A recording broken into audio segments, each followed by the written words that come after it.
పంట మనం అందరం కూడా హెల్తీగా మనం తినాలి, ఇది తింటే మంచిగా హెల్తీగా.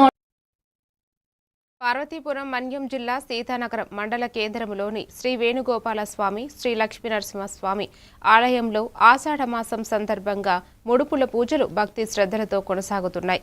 రోజురోజుకు భక్తుల రద్దీ పెరుగుతుండగా వర్షాన్ని సైతం లెక్క చేయకుండా వేలాదిగా తరలివచ్చిన భక్తులు ముడుపులు కట్టి తమ కోరికలు నెరవేరాలని ప్రార్థిస్తున్నారు. నియమనిష్టలతో స్వామిని ఆరాధిస్తే శుభ ఫలితాలు కలుగుతాయని ఆలయ అర్చకులు శ్రీనివాసాచార్యులు, రామానుజాచార్యులు తెలిపారు.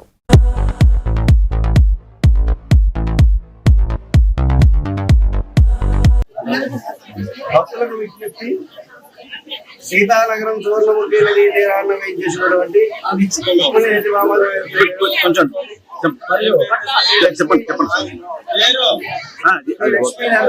వారి దేవాలయంలో ప్రతి లక్షవారం మూడు పూజా కార్యక్రమం జరుగుతూ ఉంటుంది.